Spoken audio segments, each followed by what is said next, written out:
Simbora, então. 3, 2, 1. Olá, pessoal! Tudo bem? Professor Eduardo Galante, para dar sequência no nosso curso Simbora falar um pouco mais, simbora complementar as ideias sobre a Lei 9.984 de 2000, esta importante norma federal que criou a Agência Nacional de Águas. Então, nós já tivemos nos nossos encontros anteriores algumas ideias importantes. Falei sobre a natureza jurídica da Agência Nacional de Águas, falei também sobre as suas principais competências, falei sobre sua estrutura. Chegou o momento, então, de confirmarmos aqui mais algumas ideias e, com isso, nós teremos todo o conteúdo teórico necessário para fazermos uma boa prova, ok? Como eu disse a vocês, quando estudamos uma norma, é importante que no primeiro momento você identifique aquilo que é mais importante, aquilo que de fato faz diferença. Depois você pode estudar por resumo, por questões e aí vai. Beleza? Simbora então? Simbora falar um pouco mais sobre a lei 9984? Muito importante, muito interessante que a gente fale então sobre esta norma. Desde já, quero ratificar o meu compromisso com você.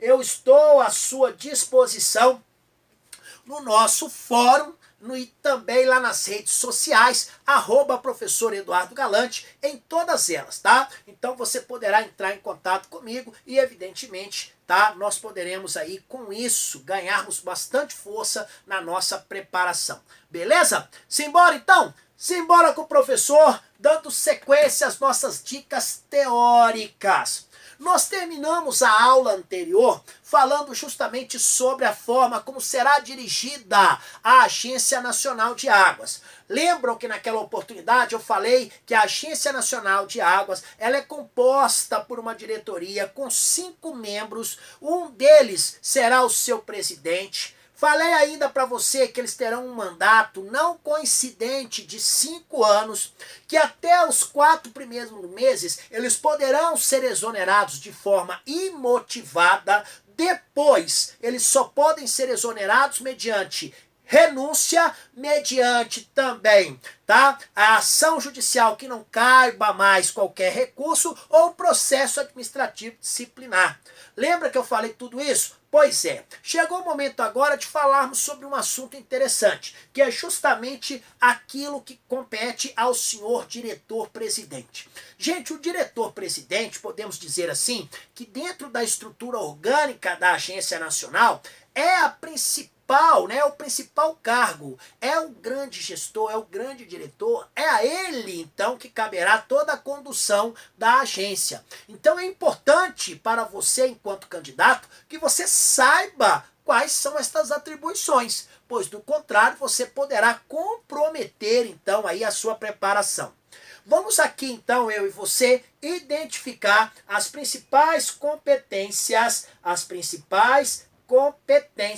do senhor diretor-presidente. Então, nos termos aqui do nosso documento, caberá ao senhor diretor-presidente exercer a representação legal da Agência Nacional no caso de Águas, tá? Então, a representação legal da Agência Nacional de Águas, isso cabe ao senhor diretor-presidente. É ele ainda que tem a competência de presidir as reuniões, então, da diretoria colegiada. Inclusive, nós aprendemos que ela só poderá funcionar com a presença de, no mínimo, 3 dos seus diretores. Lembrando que entre estes 3, obrigatoriamente deverá estar presente o senhor diretor-presidente ou ou aquele que tiver substituído, tá bom? Então não esqueçam destas regras. Outras competências do senhor diretor-presidente da Agência Nacional de Águas. É ele quem vai cumprir e fazer cumprir as decisões da diretoria colegiada. É ele quem vai decidir ad referendo ali da diretoria colegiada as questões de urgência. O que é isso? Olha, surgiu uma questão de urgência na Agência Nacional de Águas. Não dá tempo de submeter isso à diretoria colegiada. O que acontece? Então o senhor diretor-presidente realiza aquela ação de urgência e depois que ele realizou, ele leva para a diretoria colegiada e fala, olha, foi uma situação urgente, eu não tive como esperar, eu tive que fazer isso. E agora eu estou trazendo aqui para que vocês saibam então. Vão ratificar aquilo que eu fiz? Então é o que nós chamamos de decisão ad referendo da diretoria colegiada, tá bom? Caberá ainda ao senhor diretor-presidente, é ele quem vai decidir, no caso de haver empate, as decisões da diretoria colegiada. Podemos dizer, então, que o senhor diretor-presidente da Agência Nacional de Águas, ele tem o voto de qualidade, o voto de Minerva, o voto de desempate. É ele quem vai, então, desempatar, ok? Agora, numa diretoria ali com 5 diretores, evidentemente que se a votação ali ficar 2-2, tá? 2-2, aí é claro que o terceiro voto ali para um ou para outro lado será do diretor. Agora, isso é normal. Agora imagine o seguinte, tá? Uma determinada reunião tem a presença de 4 diretores. Isso é possível acontecer? É passível de acontecer. Por quê? Como nós dissemos aqui, para a reunião acontecer, preciso no mínimo 3 diretores dos 5. Foram 4. A votação ficou 2-2, né? E nós sabemos que o diretor-presidente obrigatoriamente tem que estar nessa reunião.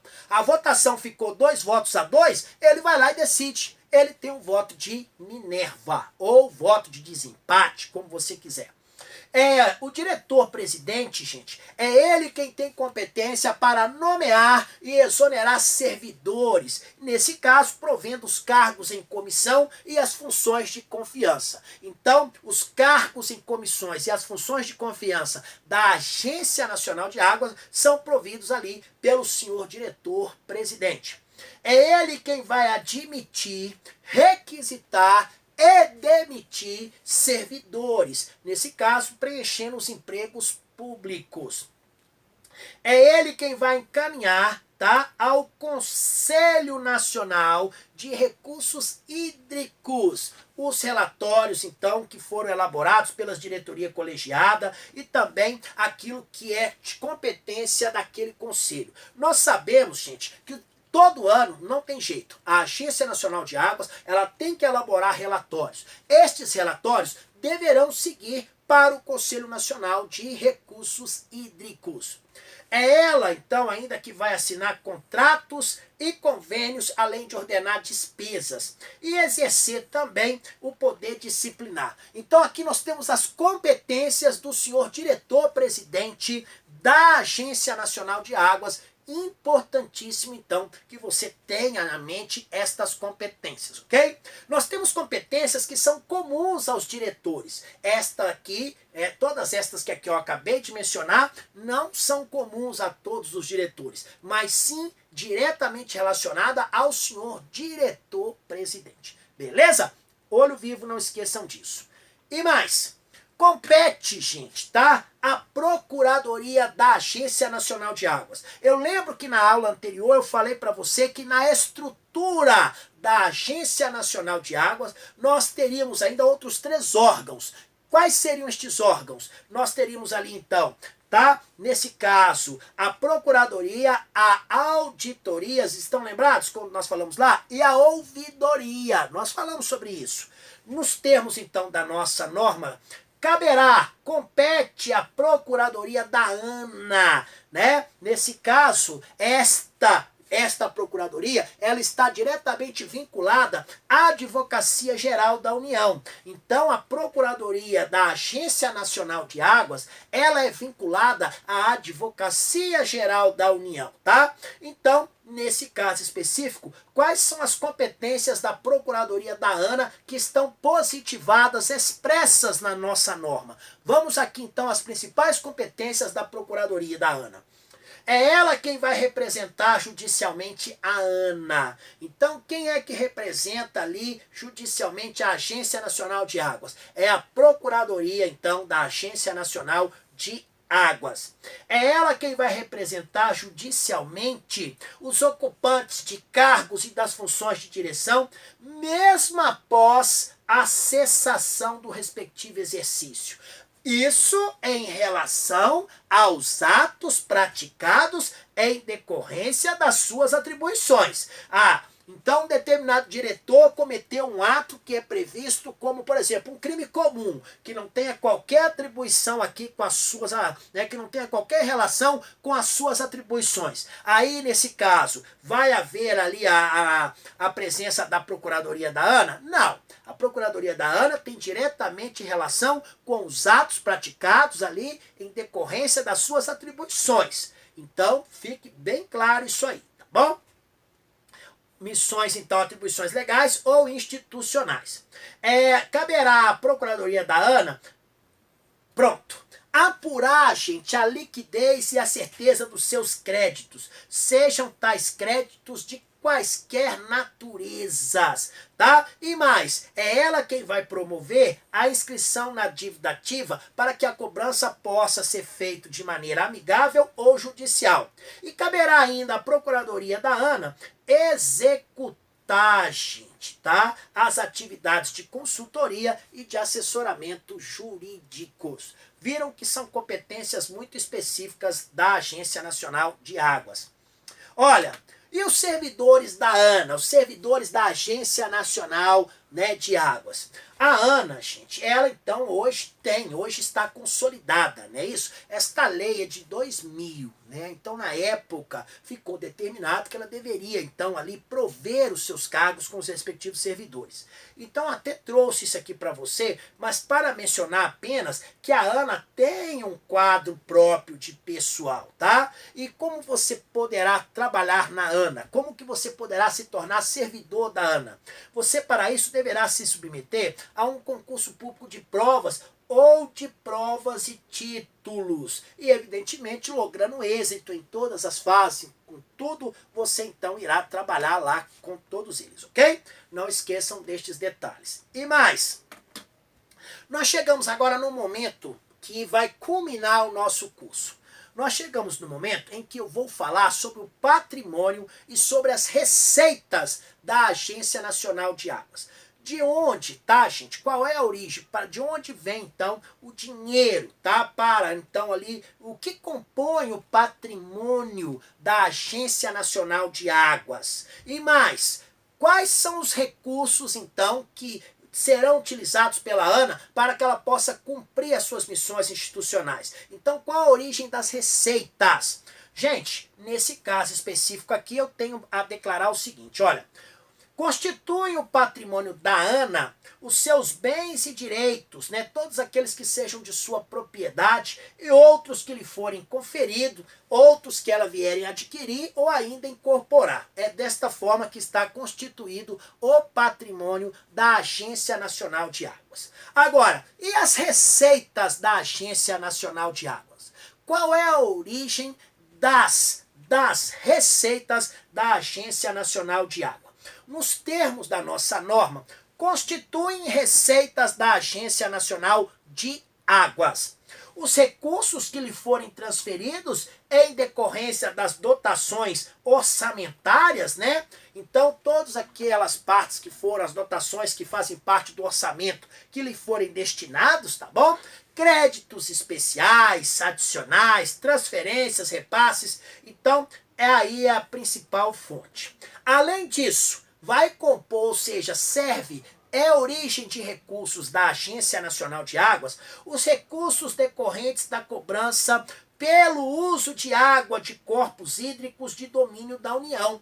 E isso, evidentemente, existe ali toda uma limitação, existe uma forma que deve ser respeitada, que está prevista lá na Lei 9433. Além disso, compõe ainda, as receitas da Agência Nacional de Águas, os recursos provenientes de convênios, acordos ou ainda de contratos celebrados com entidade, organismos ou ainda algumas empresas nacionais e internacionais, as doações, os legados, as subvenções e até mesmo outros recursos que lhe tenham sido destinados.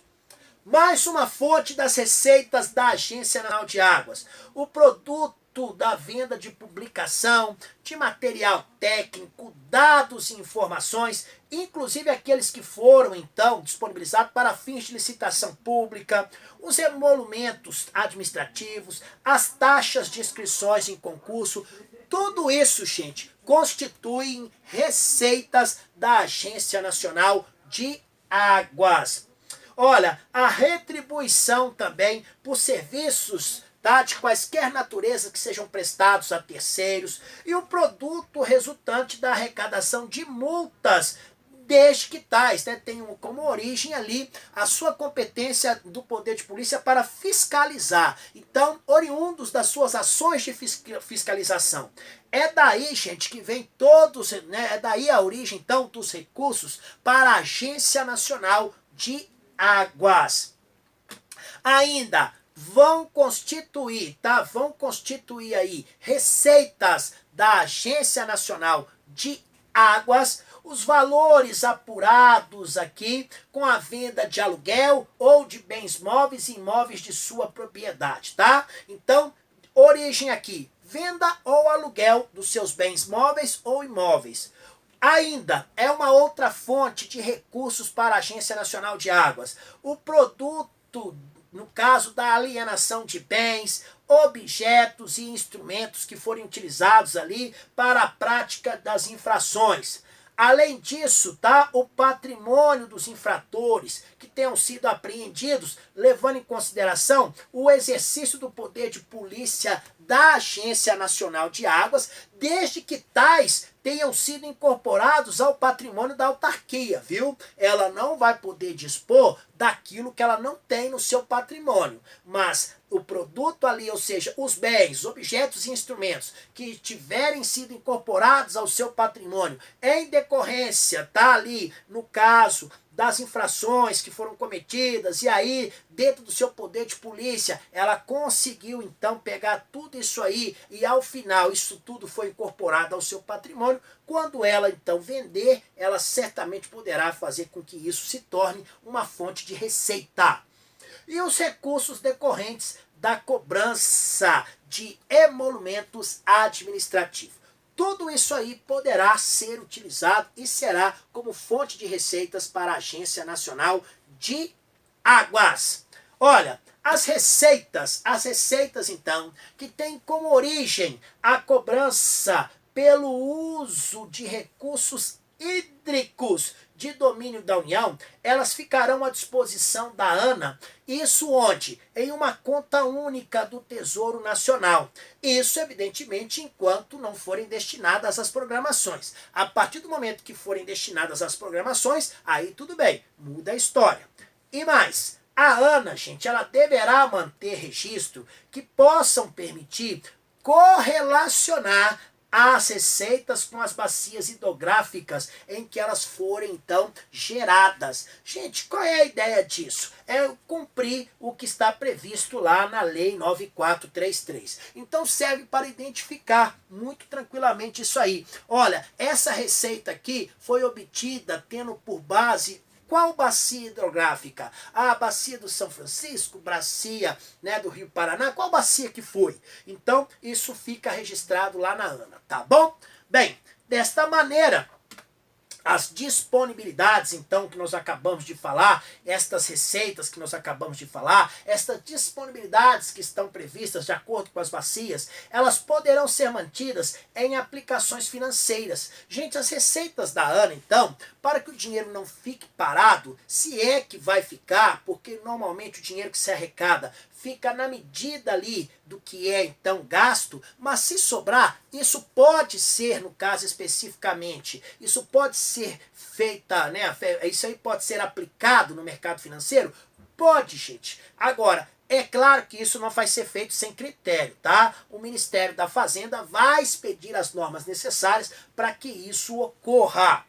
as prioridades de aplicação de recursos que estão previstos lá na Lei 9433. Tudo isso vai ser definido pelo Conselho Nacional de Recursos Hídricos. Agora, é claro que o Conselho não vai fazer isso sozinho. Ele vai fazer isso em articulação com os comitês, tá, lá da bacia hidrográfica. Beleza? Então nós vimos aqui o que constitui o patrimônio da Agência Nacional de Águas, bem como a origem das suas receitas. Tudo isso, então, foi possível fazer essa identificação com base na nossa Lei 9984 de 2000. E com isso, pessoal, nós, então, encerramos as nossas dicas teóricas a respeito da Lei 9984. Então, ao longo de nossas 3 aulas, eu consegui aqui com você identificar aqueles pontos que são os principais da nossa norma.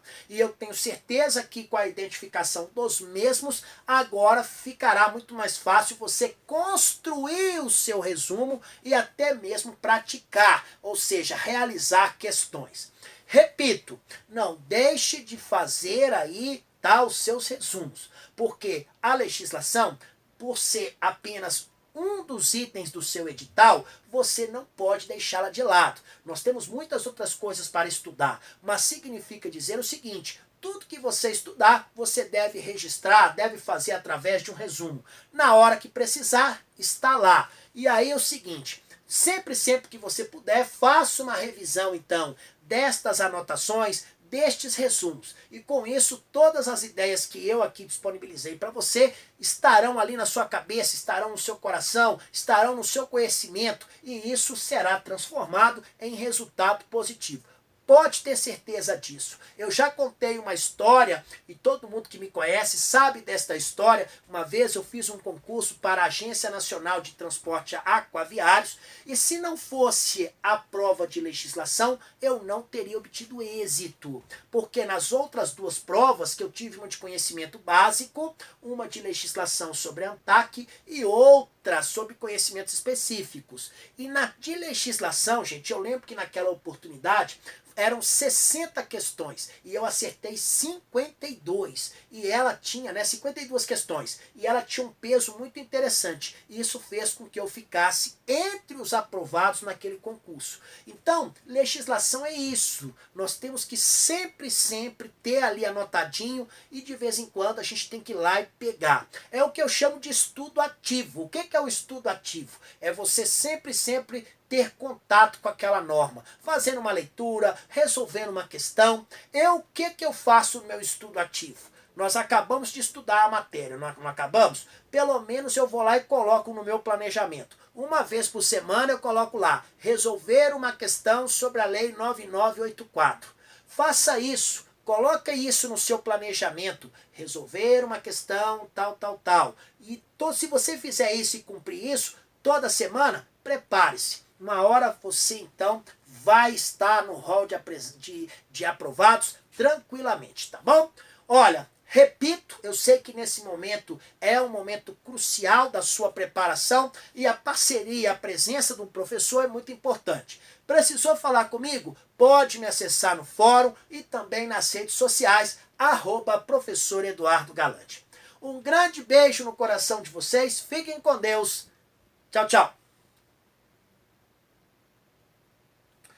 Pessoal, então essa aí, tá? Foi uma aula sobre a nossa Lei 9984. Espero que vocês tenham gostado e mais do que isso, espero que vocês estejam à vontade sempre para poder cada vez mais querer aprender. Um grande beijo no seu coração, fiquem com Deus e até um próximo evento. Tchau, tchau, pessoal.